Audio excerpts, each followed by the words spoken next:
Progetto Friuli Giovani, buonasera, bentrovati. È sempre un tema da affrontare di volta in volta diverso e oggi abbiamo un compito davvero difficile, almeno per quanto riguarda me. Forse loro mi stupiranno e saranno più bravi. Cercheremo di rispondere all'interrogativo che si sente molto risuonare proprio nell'opinione pubblica, tra la gente comune in questo periodo, complice anche la campagna elettorale che in qualche modo l'ha tirato fuori, ovvero l'euro, l'Europa, l'euro in prima di tutto, perché si parla soprattutto di questi tempi di economia, insomma, euro sì, euro no. Cercheremo di capire quali sono le opinioni proprio di questi ragazzi che possiamo dire hanno sperimentato praticamente solamente la moneta unica, davvero nei loro portafogli, ecco, diciamo così.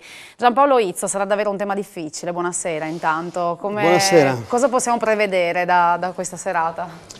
Ma, sai, dipende molto dagli insegnanti, come al solito. No, ma è vero. È per quello che mi rivolgevo. Se hanno la fortuna di avere sottoscritto è un discorso, altrimenti le cose possono anche cambiare, dipende, insomma. Cioè, nel senso che bisogna parlare di economia nelle scuole, bisogna parlare di economia, bisogna parlare della contemporaneità. Se lo si fa i ragazzi sono informati, altrimenti hanno solo una percezione vaga e sull'Europa secondo me talvolta contraddittorio. Ho chiesto l'altro giorno in classe se si sentivano europei e la maggioranza mi ha detto di no. Io credo che questa cosa se fosse stata fatta quando andavo io al liceo sarebbe avuto un no ancora più forte.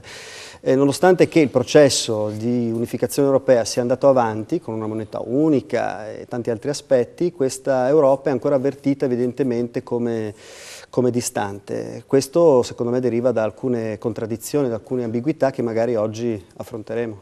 E infatti sarà importante appunto cercare di uscire anche poi da quelli che sono un po' i luoghi comuni, spesso soprattutto in questo periodo un po' di euroscetticismo, di tante politiche insomma così contrarie all'austerità. Possono esserci tante frasi, tanti slogan che possono condizionare appunto il modo di pensare all'Europa anche da parte nostra, da parte soprattutto dei giovani. Nino Moro, è così? Può esserci questo pericolo? Io sono uno di quegli insegnanti pessimi che l'economia l'hanno in... Non erano stati fatti i nomi, però. No, ma difatti io penso di mandare i miei ragazzi alla Neuro più che all'Euro con le mie performance. Però ecco, penso che a scuola si debba parlare molto ancora di più di quanto si parli ancora di etica. Quello è il grande bisogno dei giorni nostri e non solo.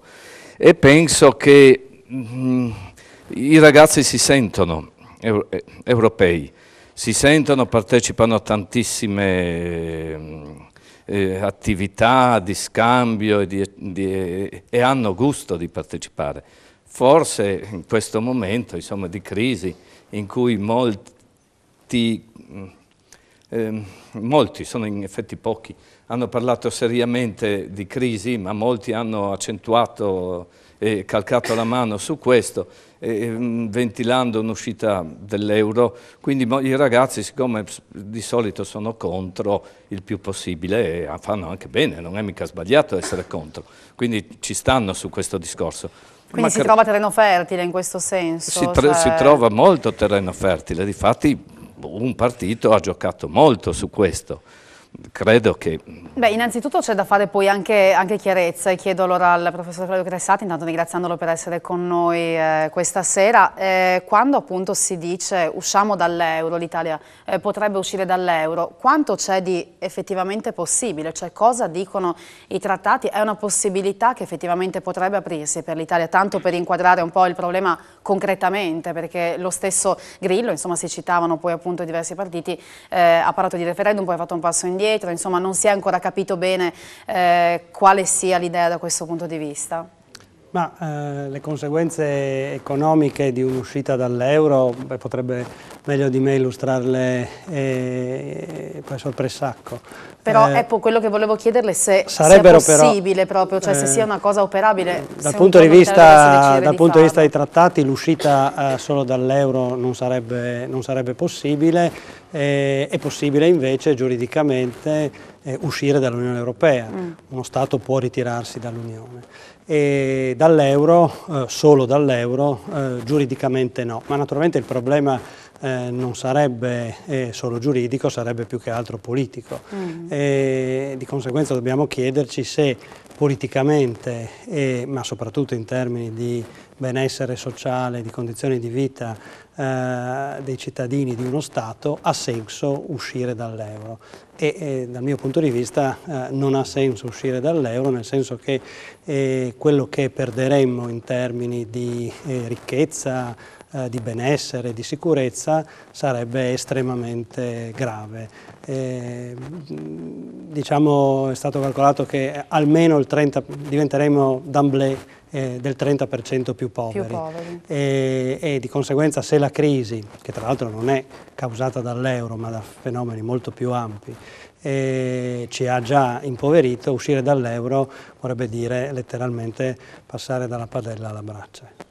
Poi insomma è sentirsi europei, si diceva prima, Izzo diceva la risposta è stata no, insomma quello l'ho chiesto ai ragazzi, ci si sente forse anche europei per diversi aspetti, perché insomma può esserci l'aspetto culturale, l'aspetto della libertà di movimento, però magari economicamente può esserci anche la percezione di svantaggi da questo punto di vista. Ma il fatto di sentirsi europei, c'è qualcuno che ha detto ci si sente chiaramente europei quando si è a, che ne so, a Shanghai o a Rio de Janeiro, poi man mano se si va a Roma magari ci si sente del Friuli Venezia Giulia, se si va a Trieste ci si sente friulani, però magari si è sempre la stessa persona.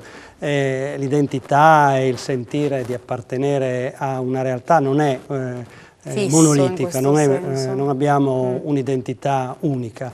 Abbiamo un'identità plurale fatta di tanti elementi e quello dell'Europa è senz'altro uno di questi, per cui dal mio punto di vista il progetto di integrazione europea ha più a che fare con la cultura, la politica, la società, gli ideali che l'economia. Ma allora da questo punto di vista l'euro sta facendo male all'integrazione europea? Cioè, mi spiego appunto, con tutta questa critica, con i problemi economici che ci sono, può dare una percezione poi totalmente negativa del fatto di sentirsi parte di un progetto europeo? Il punto è questo, la moneta è uno degli elementi fondamentali della statualità, della sovranità. Abbiamo messo insieme la moneta, ne abbiamo una sola tra tutti noi europei, ma non abbiamo messo assieme molte altre cose che invece avrebbero dovuto forse essere messe insieme prima della moneta.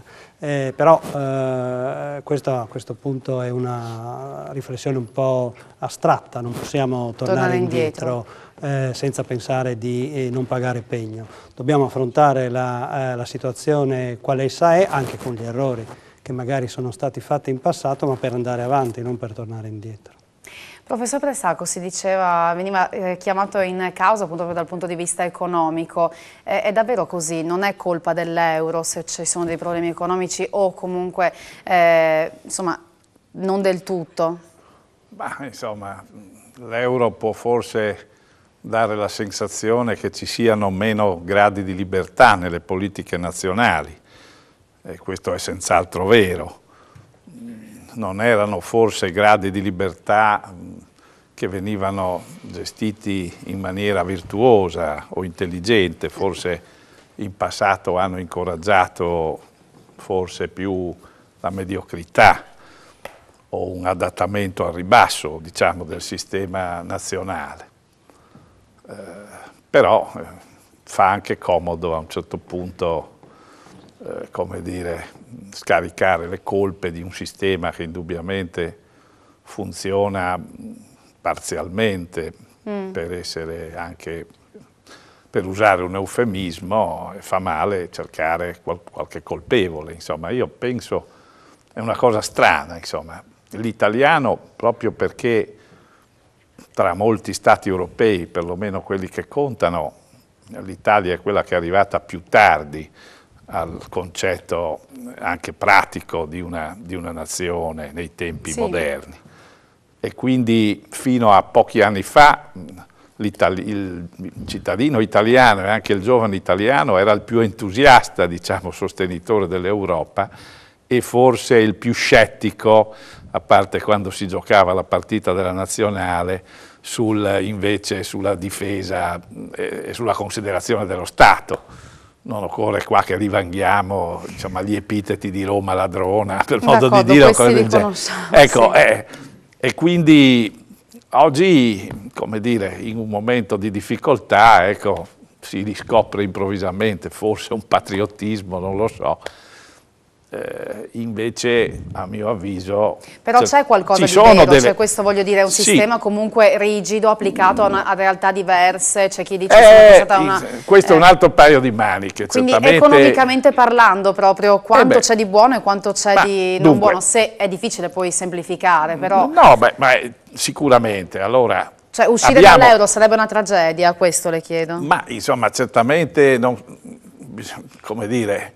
Un conto era prima, cioè avere tante monete nazionali, un conto sarebbe improvvisamente uscire dall'euro solo noi. Sì. Ecco, questo vediamo che non vuol farlo nemmeno la Grecia, che in fondo probabilmente sarebbe stato un paese che avrebbe anche potuto, ecco, uscire senza gravi contraccolpi poi sul sistema europeo in generale, e anche forse uno Stato relativamente marginale, un po' più piccolo, insomma, di cultura straordinaria nel passato, ma nei tempi moderni certamente poco significativo, forse integrabile anche più facilmente con l'area, diciamo, del sud del Mediterraneo o via dicendo.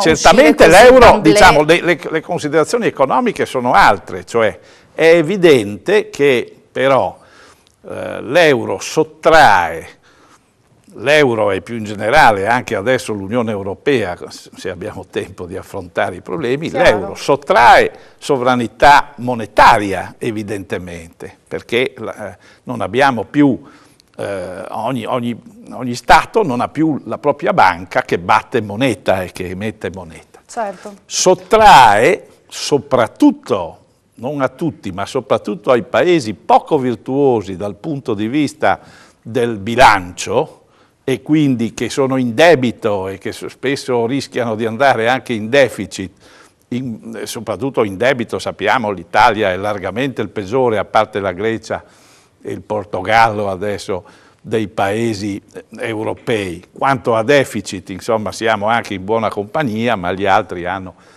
Allora, come dire, visto che il controllo fiscale è una cosa importante, perdiamo, anzi abbiamo già perso, qui bisognerebbe dire, i cittadini effettivamente sono stati poco avvertiti. Io non so ad esempio quanto i giovani, tutti i giovani sanno che noi abbiamo perso la sovranità monetaria. Forse nessuno di loro sa che abbiamo perso anche la sovranità cosiddetta fiscale, perché col cosiddetto Fiscal Compact sono stati firmati effettivamente alla chetichella, o comunque senza coinvolgimento, dei patti che proprio per obbligare al vincolo del bilancio come conseguenza della perdita della sovranità monetaria, obbligano e vincolano a comportamenti che certamente sottraggono anche la libertà di gestirsi i propri bilanci, indebitarsi all'interno dello stesso paese. Eccetera. Una cosa importante, la fermo solamente perché poi sarà interessante delle successive parti capire effettivamente anche quanto si sa e come si percepiscono tutte queste discussioni a livello dei giovani stessi. Allora fermiamoci giusto un attimo per una pausa e poi torniamo per proprio dare via alla discussione dopo aver posto qualche base.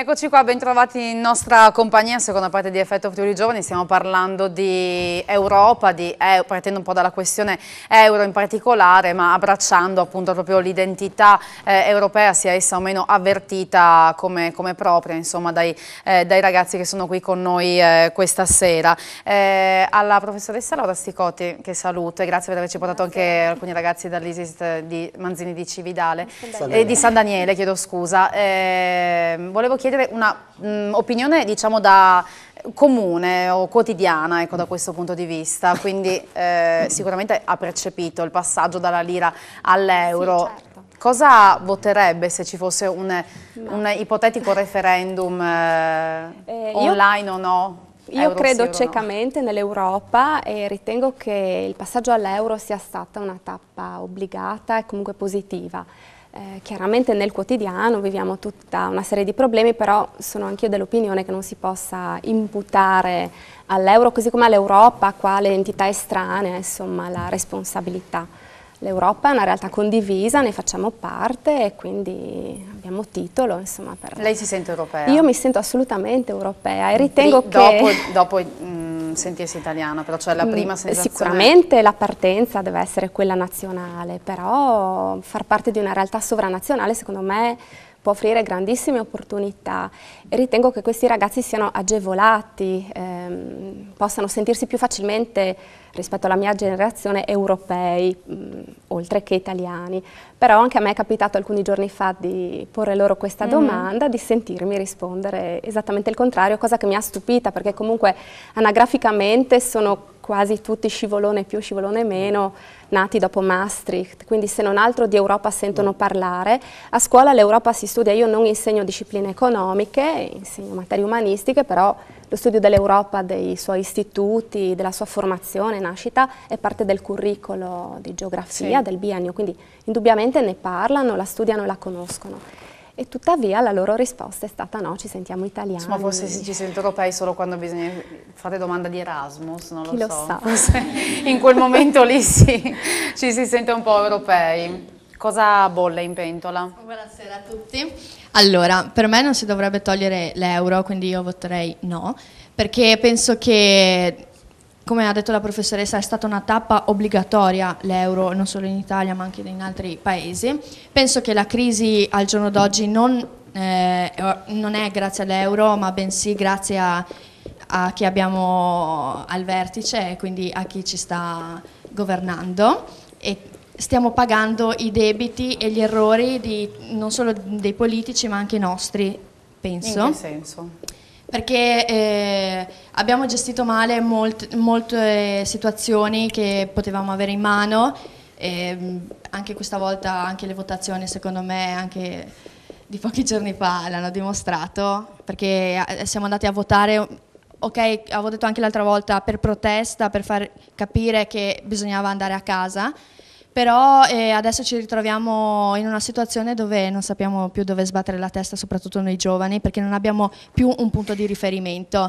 E volevo dire che io sono straniera, quindi mi sento molto europea, perché dall'Albania sono venuta in Italia, eccetera. Quindi, però vedo in molti ragazzi italiani che non vivono il patriottismo magari come me o come tanti altri miei amici o come tanti altri ragazzi che magari hanno... Patriottismo, scusami, cioè non si sentono nemmeno italiani proprio? Esatto, che forse è la cosa più triste che possa capitare ai giovani al giorno d'oggi.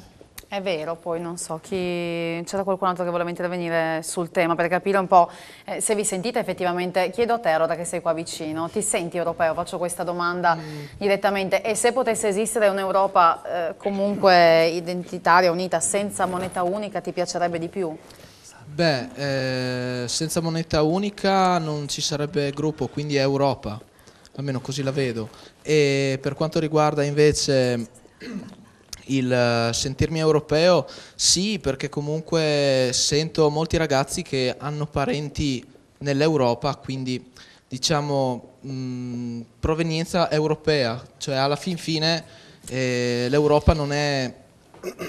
Cioè, l'Italia non è solo Italia, ma c'è anche parte di Europa, Francia. Quindi soprattutto oggi che ci sono molti più legami internazionali, dici, ci si sente più parte di qualcosa di più grande, sì, di uno esatto. Stato, questo vuoi dire?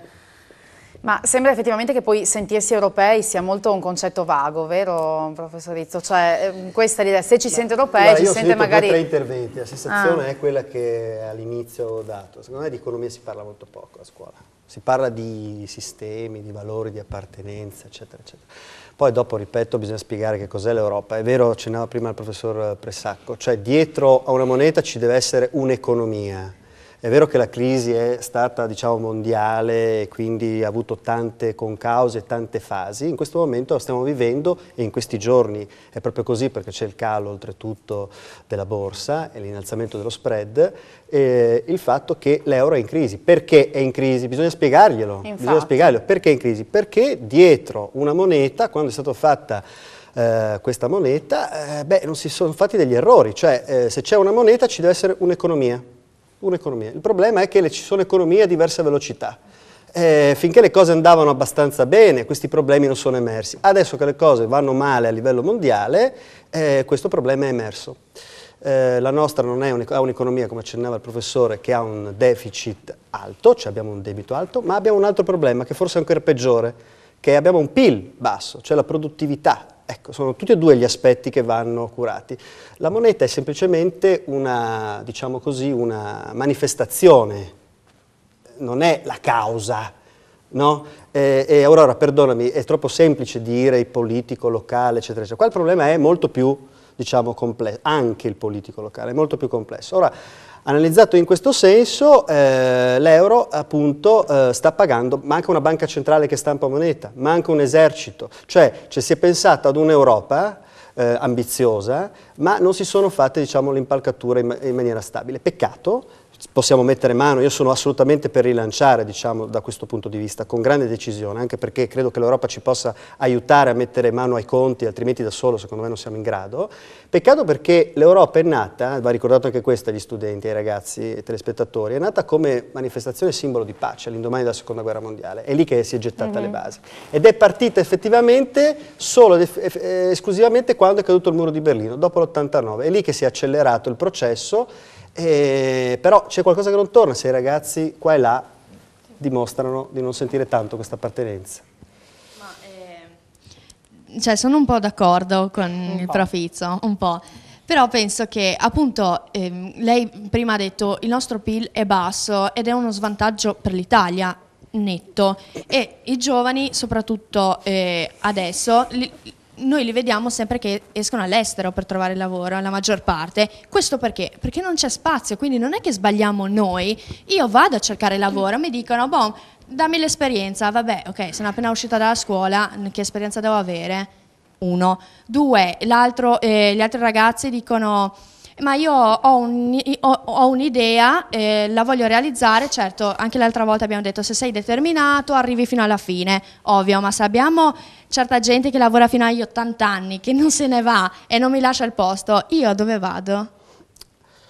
D'accordo, però stiamo anche un po' uscendo da quello che era il discorso principale. Sentiamo. Penso che l'opinione che noi abbiamo, che noi giovani, insomma, è tanta parte della popolazione, sia perché l'Europa ci ha costretti un po' a mettere dei freni. Esatto. E quindi ci ha messo delle restrizioni, ed è per questo che... fortuna, guarda. Anche per fortuna, ed è per questo che un po' la percepiamo come il lupo cattivo. Però se noi capissimo esatto, che queste restrizioni sono fatte per il nostro bene, anche fatte in buone fede più o meno, e fatte per rilanciarci, forse la nostra opinione sull'Europa cambierebbe, perché ricordiamoci che con tutta l'Europa sono comunque crollate tutte le barriere? Tutte le frontiere, esatto, scusate, e quindi abbiamo la possibilità, anche noi giovani, ma tutti noi, di viaggiare senza passaporti, senza niente, liberamente. E questo penso sia una cosa... Questa è una cosa che dico spesso agli studenti, lo ricordo, perché hai detto tu bene, bisogna bene ricordarsi, no, che questi ragazzi sono nati negli anni 90 avanzati. La mia generazione alla vostra età non viaggiava assolutamente, semplicemente non viaggiava. Adesso è assolutamente, prendete un aereo, andate con le compagnie low cost, avete una facilità di girare, cosa che accennava il professore. Se si tornasse, no, alle monete nazionali, non solo ci sarebbe una perdita, secondo la gran parte delle statistiche, del 30% della ricchezza, ma dall'Italia torniamo a non uscire più.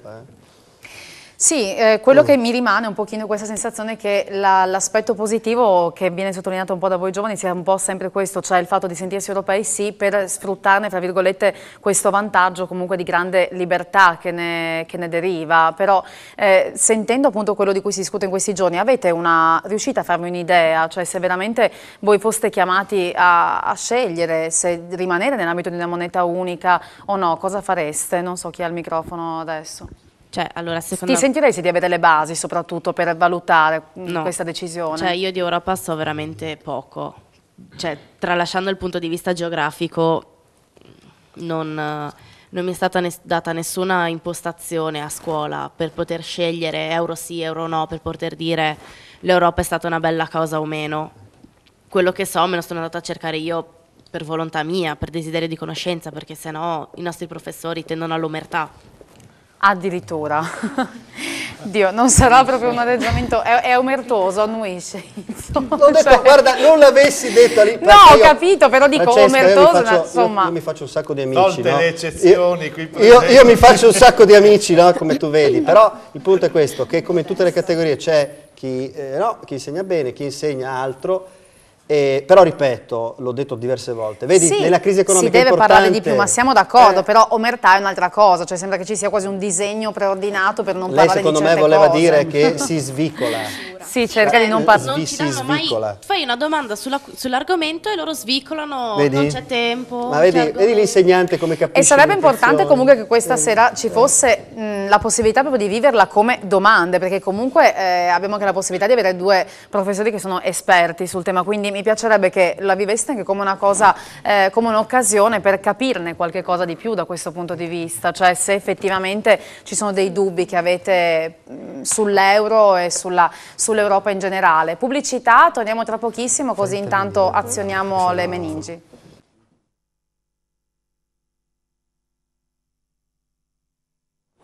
Bentrovati, è arrivato qualche messaggino. Innanzitutto complimenti per la matura analisi alla prima ragazza che ha parlato, penso Aurora a questo punto. No, un altro messaggio. Sei tu.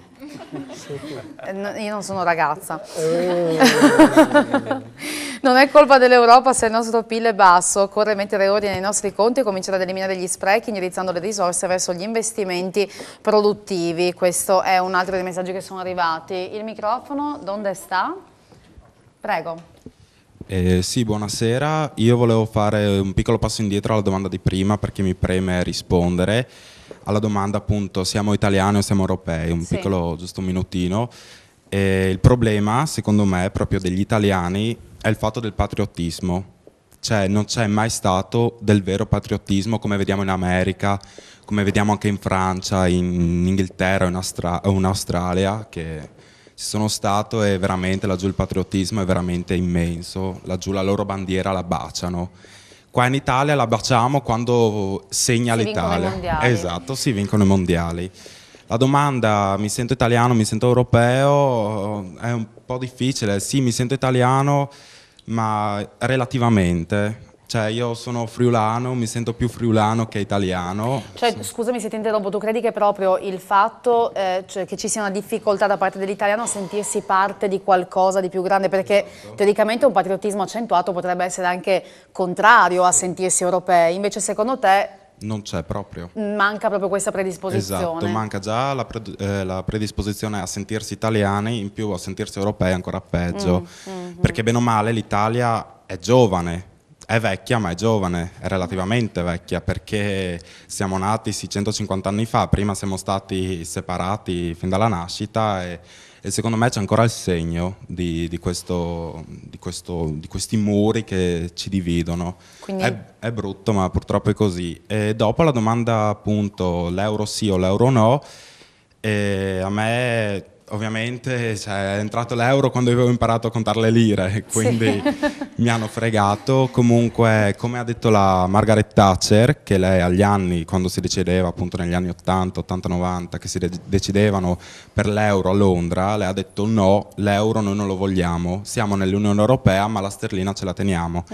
E non hanno fatto una gaffe perché la sterlina tiene botto. Il problema è che la lira non era la sterlina. No, sì, appunto. però... Piccolo dettaglio. È un piccolo dettaglio, però con il se e con il ma non si va avanti. No, non è un se o un ma, è un dato di fatto. Però, appunto, ma che se col se e col ma se l'avessimo tenuta è quello. Sarebbe andato molto male, perché noi, va detto anche questo agli studenti, che noi per entrare nell'euro abbiamo dovuto aggiustare i conti. Il punto è questo, che avevamo un deficit e un debito alto a partire dagli anni 70. A un certo punto abbiamo dovuto aggiustare la baracca. Questo è il punto. Qua dietro? Concludi pure. Sì, che appunto negli anni 70, però nel 1961 l'Italia era la prima potenza mondiale. Beh, non esageriamo. No, era la prima potenza mondiale. Ripeto, non esageriamo. Ma insomma, questo chi te l'ha insegnato? Mi sembra assurdo. Sia insegnato, sia giornale. Non confondiamo. È vero che c'è stato un periodo di grande crescita, il cosiddetto miracolo economico, ma di un'Italia che partiva da una condizione rasoterra e quindi effettivamente la crescita era alta. Ma per quanto riguarda invece la posizione, l'Italia era, insomma, non era certamente una delle grandi potenze mondiali, ecco, questo non capisco Io non è neanche chi te l'abbia ritenuta l'ultima, Non è neanche ritenuta l'ultima, siamo arrivati al basso fondo. Non è mai stata una grande potenza. Dio, così è, secondo diciamo, me... la grande potenza, no, denigrarci proprio, è autolesionismo. Ma cosa c'entra qua? Ma abbiamo, cioè l'Italia è uno dei paesi... Allora, nel rugby, voglio dire, stiamo facendo dei grandi progressi. Se però mi dici che siamo la più grande potenza dell'Europa o del mondo, diciamo, uno dice non è vero. E poi uno dice, ma allora siamo autolesionisti, cosa vuol dire? Tu dicevi che non siamo patriottici, però tu in questo caso ti senti di difendere, insomma, l'Italia da questo punto di vista, quindi hai un senso patriottico in questo caso. Quello che vuoi forse dire è che magari non sarà stata, cioè non hai la sicurezza di come sarebbero potute andare le cose, cioè non ti convincono le spiegazioni di chi dice non fossimo entrati nell'euro, staremo peggio di adesso. Sì, comunque l'euro ci ha salvati comunque, ovviamente si do ragione a quello che la lira non era, però appunto col se e col ma di sicuro l'Italia è stata, cioè abbiamo degli esportatori primi al mondo, cioè non possiamo dire che non siamo stati, siamo i primi su certi campi e tanti campi. Non è che non siamo nessuno e che dobbiamo adeguarci a tutti. Qua dietro? Sì, allora buonasera. Io volevo porre insomma una domanda in generale e in più dare un'opinione. Allora, la domanda era cosa intendiamo noi per essere europei? E secondo la mia opinione, prima hai nominato l'America, no? E secondo me paragonare insomma il sistema americano a quello europeo è un po' difficile perché l'America ha comunque una storia, diciamo 500 anni di storia. E sono comunque... Come 500? 500, un po' di meno, sì. Ok. Beh, dal 1492 fino ad oggi. Sì, ok. E comunque rispondono sia economicamente che politicamente, pur essendo una confederazione di stati, sono sotto un governo, no? Quindi l'Europa non è sotto un governo e tutti gli stati hanno tradizioni diverse, hanno una storia millenaria, quindi è difficile unire tutti gli stati secondo un'unica tradizione, un unico... secondo me non è paragonabile all'America. Potrebbe essere europei nel senso che non ci possono essere le frontiere, ci può essere l'unità monetaria, questo sì, però non si riuscirà mai a raggiungere quell'obiettivo. No, perché le tradizioni, a mio avviso, a mio parere, sono troppo contrastanti l'una con l'altra. Io dicevo il fatto dell'America lo paragonavo all'Italia comunque, non all'Europa in generale. Era paragonato all'Italia. Sentirsi parte di... No, ti do ragione che l'Europa abbiamo delle tradizioni che ci dividono proprio, sia mentalmente che culturalmente. La domanda, scusa, era l'osservazione generale, cosa intendiamo insomma per... Ok, giro l'osservazione anche al professor Cressetti e chiedo, effettivamente è vero, c'è questa Europa che comunque cerca l'allargamento, che si allarga, a livello però di profondità dell'integrazione europea, come sta andando? Cioè, nelle coscienze proprio delle persone? Ma qualcuno ha scritto che Jean Monnet, uno dei fondatori dell'Unione Europea, negli anni, alla fine degli anni 40, inizio degli anni 50, avrebbe detto se dovessi ricominciare, ricomincerei dalla cultura. In realtà non l'ha mai detto, ma è stata una bella battuta. In realtà la cultura è l'esperienza storica, una serie di valori, anche di interessi comuni, sono il nucleo del progetto di integrazione europea, cioè nel corso dei secoli gli europei, italiani, francesi, tedeschi, inglesi e tutti gli altri hanno avuto uno sviluppo culturale, letterario, artistico, in cui i rapporti, la fertilizzazione incrociata, gli scambi, l'imparare dagli altri è stata la norma. Dante, Shakespeare, Goethe e Molière sono certamente italiano, francese, tedesco, ma sono anche patrimonio l'uno dell'altro. E questo è un elemento che ci ha...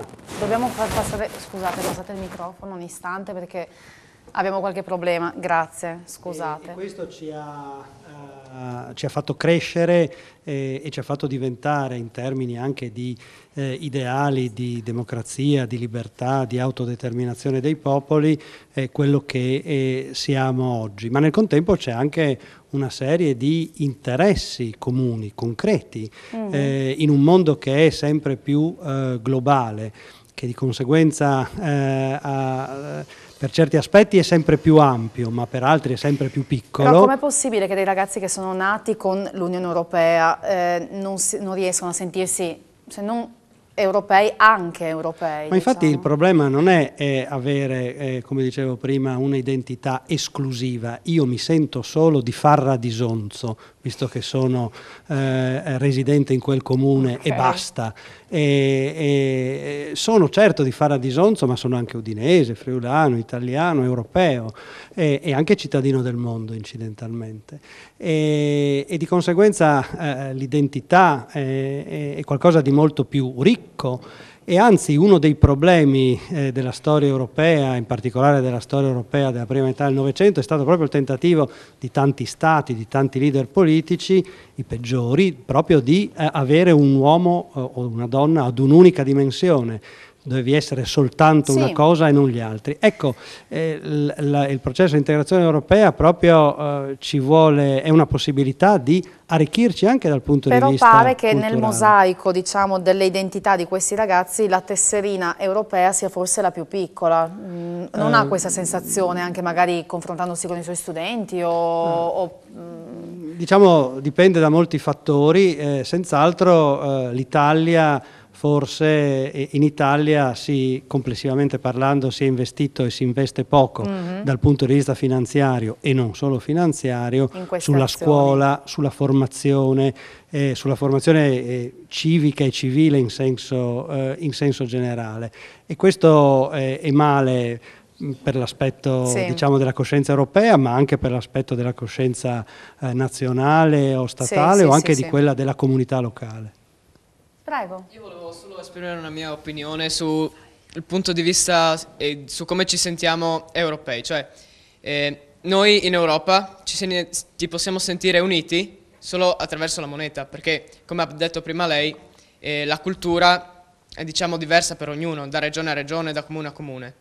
Per cui io credo che l'euro sia l'unica cosa che ci può portare uniti, diciamo la cosa che è la cosa più importante, a un'utilità comune, un fine di benessere comune, che può essere quello che alla fine ci può unire e mantenere legati tutti sotto uno stesso, verso uno stesso obiettivo. E dare anche concretezza, insomma, cioè altrimenti sarebbe qualcosa di più astratto, esatto. Questo un legame concreto da questo punto di vista. Posso rispondere un attimo al ragazzo? Cioè, secondo me il ragazzo lì in fondo ha ragione, perché non so come ti chiami. Citiamo a cosa volevi rispondere, così facciamo un po' di chiarezza, perché da casa non ci capiscono, altrimenti che in Italia non c'è patriottismo. Okay. È vero, ed è il punto più grande a svantaggio dell'Italia, secondo me, e soprattutto dei giovani, perché noi giovani ci rendiamo conto, ma anche le persone più adulte, quando perdiamo qualcosa oppure quando ci troviamo ad andare in un altro paese, a renderci conto cos'era il nostro paese o la nostra patria, o come stavamo quando eravamo lì. Quindi non sottovalutiamo anche l'Italia, perché comunque, come ha detto lui, è potente.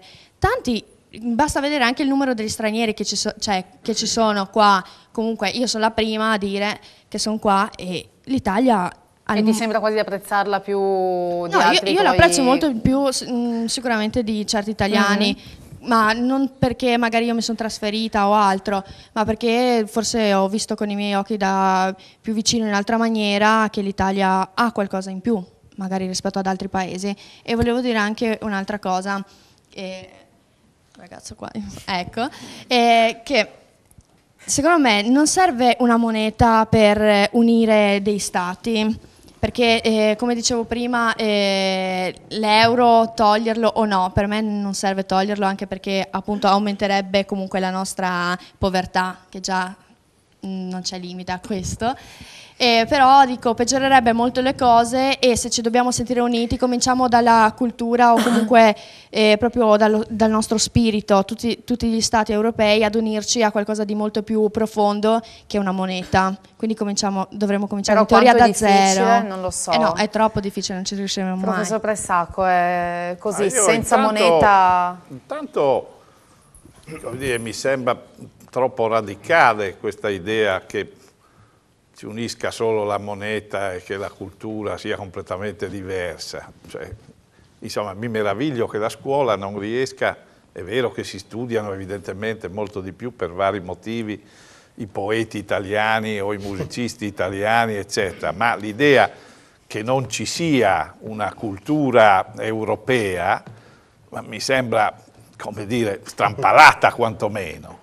Per quanto riguarda invece l'economia, ho anche la sensazione, come dire, della potenza dell'Italia, che certo è evidente, insomma, bisogna vedere con chi la confronti, e quindi, voglio dire, ma dico soltanto una cosa, ad esempio, sempre per parlare di sport, che credo i giovani, insomma, lo vedono, quando si parla di Eurochampion, le squadre vogliono giocare in Eurochampion e confidano di vincere, poi non vincono, ma non è che a priori dicono no, noi non possiamo giocare.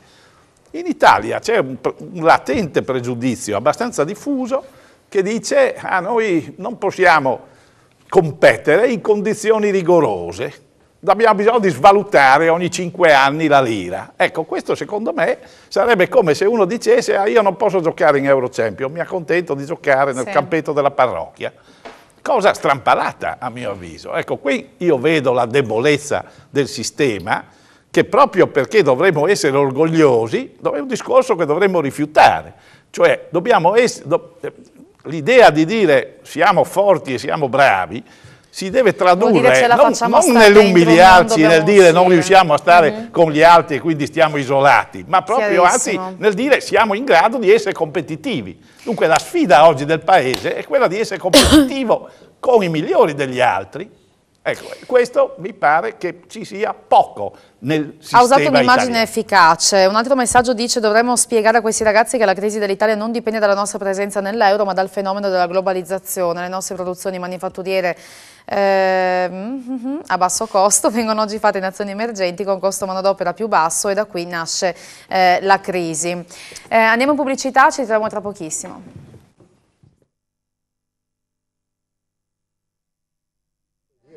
Eccoci qua, ben trovati, è tempo di sentire un po' di emozioni dagli spalti, sensazioni. Sì, allora buonasera a tutti, io sono Carol e secondo me non è giusto parlare di differenze di culture, perché secondo me in Europa c'è una cultura. Ad esempio io vi porto un esempio pratico, io sono linguistico, noi studiamo lingue. Quando io sono andata in Germania, in Francia, così, anche per semplicemente una settimana o 2, io mi sono sentita europea, mi sono sentita italiana, mi sono sentita friulana, anche maianese, però mi sono sentita veramente cittadina del mondo, anche perché comunque studiamo lingue, abbiamo l'euro, le dogane non ci sono, e quindi secondo me è veramente sbagliato parlare di culture diverse. Secondo me c'è una cultura europea, non è che... E rispetto a quel messaggio che parlava della crisi, della globalizzazione, che è uno dei temi che tu non sei d'accordo allora con quel messaggio? No, non proprio, perché comunque io vi dico la verità, secondo me bisogna proseguire con questo progetto europeo. Siamo in due. Sì, bisogna crederci. Forse anche di più. Sì. E soprattutto io comunque vi sottolineo il fatto che mi sento cittadina europea e che secondo me un ritorno alla lira sarebbe assolutamente terribile, avrebbe delle conseguenze terribili soprattutto per l'inflazione. Cioè, noi avremo la sovranità, d'accordo, però cosa dovrebbero fare i governi? Dovrebbero comunque aumentare. È quella sovranità che ha fatto il debito pubblico. Esattamente, perché noi come abbiamo risolto le crisi precedenti? Aumentando la quantità di moneta presente. Il deficit. Sì, il deficit. Quindi noi non possiamo andare a fare la spesa con le carriole. Esatto. Quindi, come facevano in Germania negli anni 20. E quindi secondo me l'euro ci ha veramente salvato. Il punto è che, per esempio, forse non abbiamo saputo cogliere le opportunità che l'euro ci dava. Per esempio, dopo la sua introduzione, per quasi 10 anni abbiamo avuto, tra la fine degli anni 90 e la crisi del 2008, un periodo di bassa inflazione, di bassi tassi di interesse, e tutto questo non l'abbiamo utilizzato, dico, a livello complessivo, a livello di sistema paese, per investire, per crescere, per fare riforme strutturali nei vari settori economici, sociali e politici, ma lo abbiamo, tra virgolette, sprecato. E poi quando è arrivata la crisi non abbiamo avuto la forza, le strutture intellettuali anche, oltre che economiche e fisiche, per rispondere con efficacia.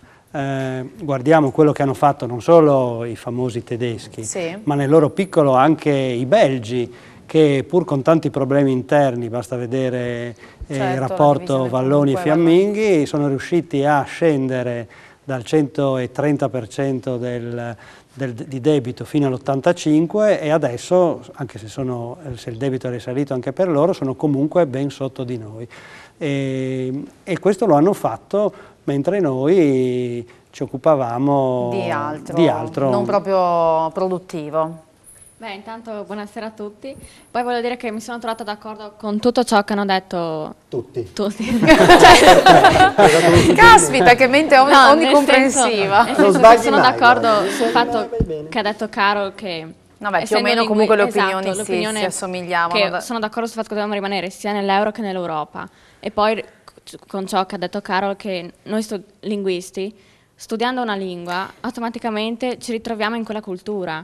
E c'è sì una cultura europea, però penso che sia importante che ogni Stato abbia la propria cultura, perché è quello che ci arricchisce. Io mi sono sentita sia europea, italiana e friulana quando ho cominciato a fare gli scambi culturali, perché lì ti ritrovi a dire, caspita, anche l'Italia vale, è bello fare il confronto con la cultura. E io sono felice di essere, mi sento europea e Però forse a maggior ragione ci rendiamo conto che c'è un problema culturale, soprattutto linguistico, da questo punto di vista, perché quando diciamo che noi italiani non siamo così ferrati, poi sulle lingue straniere, questo ci impedisce anche questo confronto. Poi anche quello che ha detto Francesco, il fatto che ci manca il patriottismo, è vero, perché il feedback che ho è quello che ci vergogniamo di essere italiani, e noi siamo i primi a sotterrare l'Italia, a dire io mi vergogno di essere italiano. Invece non è vero, perché l'Italia ha anche punti positivi, quindi penso che sia importante per noi giovani comprendere questo, andare oltre le barriere. Tu sei andata citavi esperienze all'estero che hai fatto? Sì, ho avuto, devo ancora andare in Germania. Devi andare, però quando è venuta la ragazza a casa mia è stata una cosa nuova e bella, perché ho detto, cavolo, che bella cultura che avete voi, ma dalle semplici cose. Tu hai detto o lei a te? Lei a me e io a lei, è stato uno scambio reciproco, quindi... Sì, prego. Quindi secondo me comunque il fatto di non sentirsi europei dipende dal background che si ha culturale. Nel senso che se tipo a scuola tu comunque intraprendi un percorso di studi che ti permette di avere comunque una conoscenza. Di conoscere. Sì, esattamente, di studiare, non so, altre letterature o comunque sapere più cose, è chiaro che comunque tu ti rendi conto che alla fine i francesi, i tedeschi, gli spagnoli sono nostri cugini. Ma se invece vivi in una dimensione, non dico più chiusa, ma comunque non sei a contatto, non sei a contatto, diciamo, con queste culture, chiaramente tu vedi l'Europa come un progetto utopico, cosa che non è affatto. Infatti, sono perfettamente d'accordo con te. Un problema di ignoranza, perché insomma, il discorso del patriottismo che era emerso, no? E che sottoscrivo, sia chiaro, però bisogna stare un po' attenti alle parole, no? Nel senso che quando è nata l'Europa, ripeto, dopo la Seconda Guerra Mondiale, bisognava anche rispondere in maniera positiva e antagonista all'eccesso, diciamo, al nazionalismo. Perché le grandi ideologie, nazismo, fascismo, stalinismo, diciamo, che poi hanno portato di fatto alla Seconda Guerra Mondiale, in particolar modo nazismo e fascismo, era proprio l'esaltazione in chiave nazionalistica della patria. L'Europa, il disegno europeo nasce proprio per aggregare e la caduta del muro di Berlino nell'89 crea quelle condizioni che hanno dato questa accelerata a questo disegno. Insomma. Qua dietro che c'è tutto un chiacchiericcio. Di pace. No, la pace sia... No, d'accordo, ma mi pare che c'era un intervento in coda. No, stavamo discutendo sull'origine delle lingue, più o meno, per cercare un'unità culturale. Non c'era un intervento. Questo, sì. Non era non vi stavo interrogando, non volevo spiarvi, era solo perché avevo sentito che c'era un intervento. Io mi sento europeo, ma perché per una cosa che ho vissuto personalmente, perché faccio un esempio. Io quando ero piccolo, che i miei genitori l'hanno vissuta di più, però visto che io sono nato in Lussemburgo, quando facevo tipo su e giù, Italia-Lussemburgo, quando ero tanto piccolo mi ricordo che a ogni frontiera stare fermi lì 2 ore, cambiare i soldi, ti guardano male perché sei italiano, di qua, di là, tutte ste robe. Adesso, intanto... Forse ti guardano male lo stesso ogni tanto. No, beh, no. Oggi, ma insomma. Per motivi diversi. Però tipo, secondo me l'Europa è una cosa bella. Che non indaghiamo. No, però per me l'Europa è una cosa bella perché alla fine... È comoda? Sì, anche perché tu alla fine adesso, se ci pensi, se vuoi andare a vivere in Germania, in Francia, in Lussemburgo, in Olanda, ovunque vuoi, una volta era molto più dura, adesso emigrare è una cosa facilissima, anche tornare a casa. Una volta dicevi, vado a vivere al nord della Germania, ad Amburgo, tornerò a casa tra... chissà quando, adesso un fine settimana, esatto, e anche tipo il mescolarsi secondo me di tutte le culture, adesso tipo faccio per esempio proprio in Lussemburgo non puoi, adesso una volta gli italiani, i portoghesi erano visti male, adesso ci sono solo italiani, portoghesi e francesi, quindi però, il razzismo secondo me si è molto diminuito. No, è vero, però vedi, non voglio tornare, però il punto è questo, tutto giustissimo, tutto condivisibile, adesso bisogna aggiustare i conti, il punto è questo, che tornando un attimo al discorso, per far sentire, per rilanciare l'identità europea, c'è una nazione che ha un'economia molto più veloce, che è la Germania, che ci chiede di aggiustare i conti e noi li stiamo aggiustando con le tasse, con la cosiddetta austerity, un po' tutti. Questa roba va patteggiata. Perché ha un po' ragione la Germania, ma non del tutto, perché l'Italia è un paese, come diceva il professore, che non ha fatto le riforme a suo tempo e a suo modo, e adesso chiedere improvvisamente all'Italia di mettere a posto tutto improvvisamente, che per sua colpa non ha fatto tutto questo, significa piegare il paese. Quindi bisogna andare al tavolo, non so se Flavio qui è d'accordo, insomma, al tavolo della contrattazione europea e discutere, pur ammettendo le nostre colpe, e discuterne. Perché altrimenti è vero tutto questo, cioè tornare indietro sarebbe antistorico, però in questo momento bisogna trovare il modo per andare avanti seriamente. Ecco, da questo punto di vista io penso che per andare avanti seriamente sia anche necessario affrontare per esempio il tema del sistema istituzionale. L'Unione Europea funziona dal punto di vista dei suoi meccanismi decisionali non bene, sono lenti, sono frutti di compromessi continui da parte di politici che hanno soprattutto in mente il traguardo delle elezioni nazionali, i loro interessi di politici nazionali. I loro stipendi naturalmente, ma il fatto che, non so, le elezioni tedesche sono a settembre e la Merkel ha in mente le elezioni tedesche, come prima Sarkozy aveva quelle francesi, oppure le elezioni italiane hanno giocato un ruolo nell'azione dei politici italiani. E invece le relazioni e le conseguenze delle scelte o delle non scelte dell'uno si ripercuotono anche sugli altri. Le conseguenze delle scelte dei cittadini tedeschi e dei politici tedeschi riguardano anche noi, ma viceversa anche. Questo significa che dobbiamo, da un lato, come dicevi tu, trovare una quadra, una sintesi tra responsabilità e solidarietà, perché se tenete conto noi, diciamo, paesi dell'Europa meridionale chiediamo sempre solidarietà sì. e in Germania si chiede sempre responsabilità. Dovremmo imparare entrambi a chiedere anche una parte dell'altra ricetta. Trovare un compromesso, insomma, da questo punto ma per di poterlo vista. fare dovremmo anche forse affrontare il problema delle riforme istituzionali. Pensate cosa succederebbe se negli Stati Uniti le scelte fossero decise dai 50 governatori degli sì. Stati americani che debbano negoziare tutto. Ma quello che diceva il ragazzo prima, arrivare a assomigliare agli Stati Uniti è utopia, è impossibile, è vero?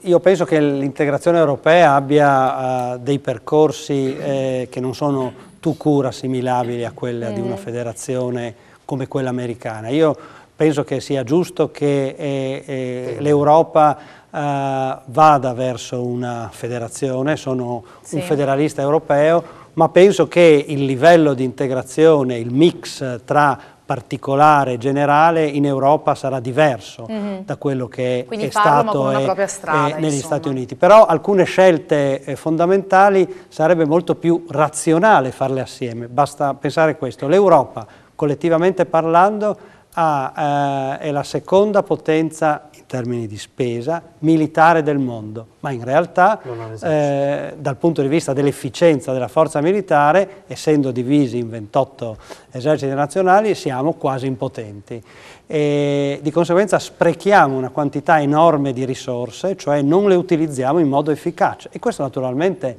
è un costo, è una perdita. Di conseguenza il costo della non Europa, cioè di un'integrazione solo parziale, poi si ripercuote su tutti noi, in particolare sui giovani. E vorrei che per la prossima parte della nostra trasmissione allora provassimo un po' a delineare da questo punto di vista l'Europa che vi aspettate per il futuro, cioè quanto sareste disposti a cedere di italiano o comunque di vostro per riuscire ad arrivare a un traguardo superiore. A tra poco.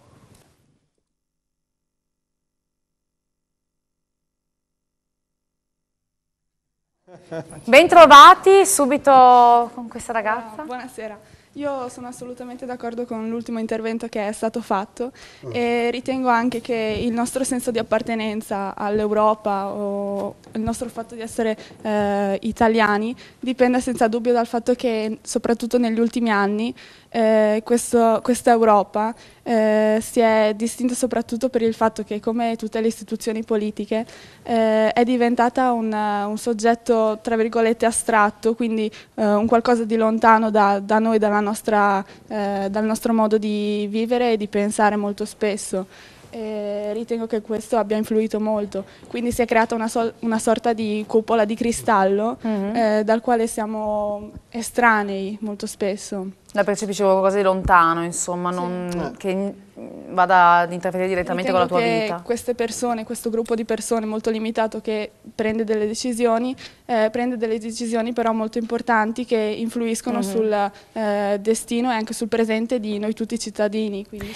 Però appunto qui la conoscenza gioca un ruolo importante, l'informazione. Poi parlavo con questa ragazza durante la pubblicità che sottolineava effettivamente un problema vostro di fondo a confrontarvi con questa problematica. Sì, io penso che il problema, che il fatto che molti giovani magari non si sentono europei, dipenda anche dal fatto che noi non conosciamo praticamente niente a livello anche formale, strutturale proprio dell'Unione Europea. Questo ci impedisce anche di capire, avere un'opinione e di formare un'opinione che sia coerente con quello che in realtà succede, non una cosa puramente astratta. Ho una piccola cosa da dire, sì, perché prego. capiscono qualcosa bisogna cominciare a dire qualcosa anche, no? Cioè, non è che tutta l'Italia ha remato contro l'Europa, una parte d'Italia ha remato contro l'Europa. Chi rema contro l'Europa? In genere sono le destre, si dice non esiste più destra, non esiste sinistra, esistono i 5 Stelle e i 74 pianeti. No, esistono destra e sinistra, e se non si chiamano così gli interessi di destra e di sinistra. Esistono quelli che, ad esempio, uno che ancora dentro e ha fatto anche una bella quantità di voti, che si chiama Silvio, che ha detto che non andava bene l'Europa, che andava bene l'Europa, però non andava bene, che ci si deve togliere dall'euro. Per fare che cosa? Voti. E qualcuno ci casca. E bisogna leggere queste cose qua. Io mi sento di dire che non sto da quella parte, non mi piace. Però se non hai le basi non puoi leggerle queste cose, cioè quello che diceva la ragazza perché se la cominciano a fare... Se un politico parla in un certo modo, ma lo sentono, lo ascoltano, comunque... ma se il politico cambia ogni settimana e se sta su una sedia, su quell'altra, poi passa su un'altra e non si capisce un tubo, bisogna chiedergli per cortesia, abbiamo capito quello che vuoi, farci confusione in testa, ecco, per metterci, non si può dire, ecco, quindi, ecco, prendiamo coscienza di questo fatto. Se usciamo dall'euro adesso, dica Grillo quello che vuole, va bene, se usciamo dall'euro, paga la classe media e pagano soprattutto le classi povere, che sono tante in questo paese. Se usciamo dall'euro, quelli che l'hanno votato anche, e se non si rendono conto di questo, va bene, sfasciamo il paese, ma paghiamo noi. Non so se siete voi figli di papà, se ve l'hanno, non credo, non sono quelli dello Stellini oggi. Proprio ci ha riservato per l'ultima parte questo tipo da stadio, perché questa... Sì, al di là, rientriamo nel discorso. Volevo dire che ha pienamente ragione.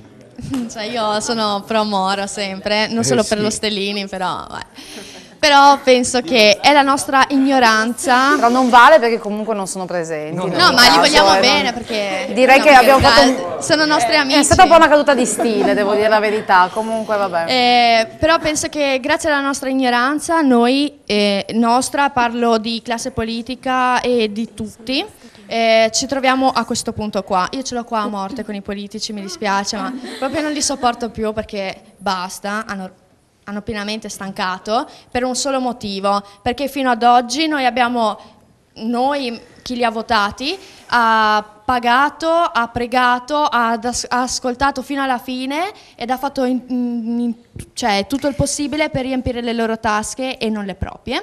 Sì, quindi però stiamo parlando a livelli troppo generali, scusami, io spesso insomma, sì, però in questo caso non riesco a seguire il tuo ragionamento. Perché adesso ti spiego, perché io penso che l'altra ragazza diceva prima, è arrivata una ragazza a casa mia e ovviamente lì ho cominciato un minimo ad apprezzare, a dire ma cavoli, perché io da italiana non concepisco l'importanza di quello che ho cioè, nella mia quotidianità. Sì. E quindi noi gli italiani e tutti ci sottovalutiamo tantissimo. Prima anche il ragazzo sempre diceva noi siamo potenti. Sì, è vero questo, l'Italia è potente, ma perché ci dobbiamo perdere in sciocchezze e dobbiamo buttare il nostro paese proprio sotto, calpestarlo da soli? Un po' facevi in precedenza. Vedo un microfono là o chi?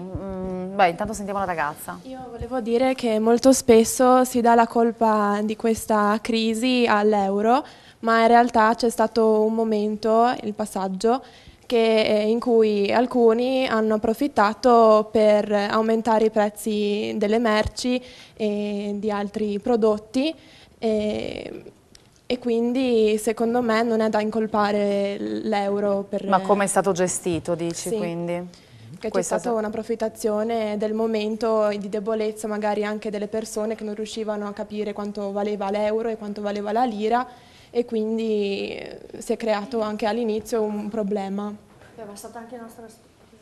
Scusa, sentiamo col microfono? No, posso rispondere solo veloce, Sì. veloce. Siamo stati stupidi anche noi perché tipo la Germania ne ha approfittato di questa situazione, guardiamo oggi dov'è e l'Italia dov'è. Appunto. Quindi... Sì, però io non credo che noi ci sottovalutiamo effettivamente così tanto, come ha detto in precedenza anche il professore, che aveva detto appunto che noi in questo campionato di Euro Champions ci andiamo per giocare, però effettivamente non ci valutiamo effettivamente com'è la nostra situazione.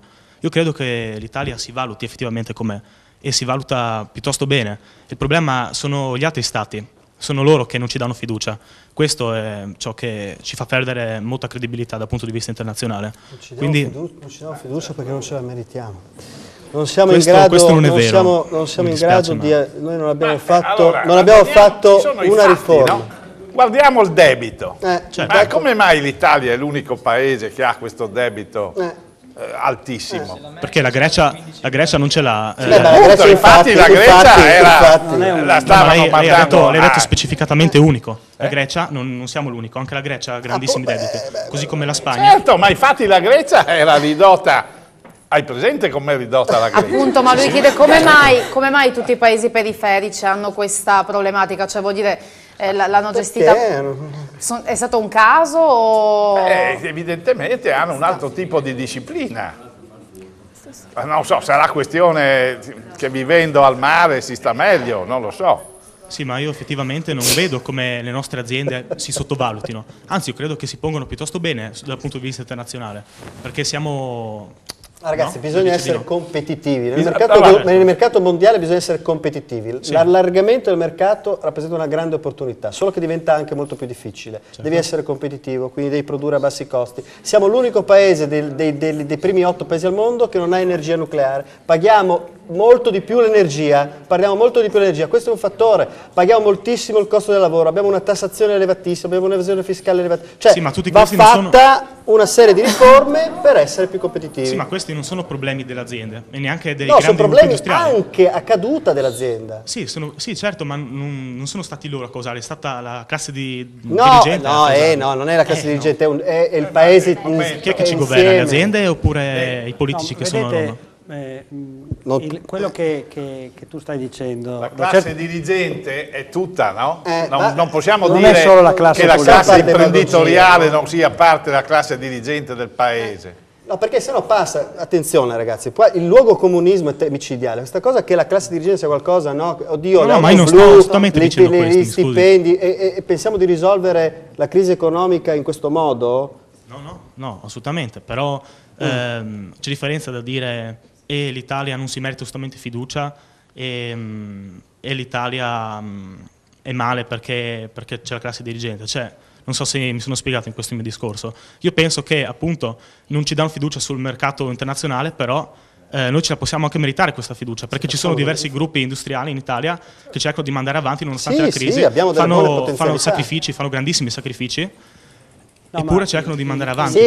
La verità è che ci sono molte, l'Italia si dice è il secondo esportatore dell'area euro dopo la Germania, ed è vero, ci sono l'industria italiana, anche la manifattura italiana è tuttora molto importante, molto competitiva e apprezzata all'estero, però quello che ci sono di conseguenza molte eccellenze nel campo economico. Quello che forse in Italia manca è un sistema paese complessivo, un sistema paese che per esempio tiene conto del fatto dell'efficienza, non so, della giustizia o della inefficienza della giustizia. Forse non è un caso che l'Italia è uno Stato in cui l'illegalità è così diffusa, esiste una criminalità organizzata come forse in altri paesi non esiste. E forse è un'evasione fiscale, un livello di corruzione, tutte queste cose non sono lì astratte, hanno delle conseguenze concrete, anche delle conseguenze concrete sulla vita di tutti gli italiani. Leggo ancora un po' di messaggi che ci sono arrivati. All'estero mi sono sentita europea, virgolette, quindi citava una frase detta qua dai ragazzi. Ti sei chiesta come sei percepita e recepita all'estero, e poi sul fatto studiamo le lingue e ci abbiamo l'euro, quale lingua studi e come, e quale soprattutto quanti euro abbiamo, quindi un messaggio critico da questo punto di vista, insomma, su questa immagine un po' astratta che viene data. Si può fare il pareggio di bilancio tagliando la spesa pubblica improduttiva anziché aumentando le tasse classe, esempio Germania 2001 e Belgio poi. L'Europa ci ha chiesto rigore, non maggiore imposizione fiscale. Ci sarebbero davvero ancora tanti argomenti da trattare, ma soprattutto, insomma, mi pare, professor Cressati, in conclusione, che si possa dire che ai licei o comunque nelle scuole superiori bisognerebbe introdurre la sua cattedra dell'università, governo e politica dell'Unione Europea, possiamo dirlo, perché ci vuole un po' di informazione in più. No, non voglio fare invasione di campo. Penso che sia importante che nelle scuole superiori, ma anche negli ordini precedenti, ci sia un'attenzione a una formazione ampia, non ristretta dal punto di vista delle materie o dei singoli argomenti, ma una formazione in cui i ragazzi e le ragazze siano abituate a operare confronti, a comprendere che la realtà è complessa, ma è bella anche perché è complessa. E l'Europa è bella proprio perché è complessa, perché è varia, perché essere europei non significa essere meno italiani. Significa essere italiani, più italiani e anche qualcosa di più. Grazie a lei, grazie al professor Pressacco anche per essere stato in nostra compagnia. Grazie a voi ragazzi, ringrazio anche la professoressa Laura Sticotti, grazie come sempre a Giampaolo Izzo e Nino Moro. Grazie a voi per averci seguito, ci vediamo tra una settimana con un altro tema da trattare.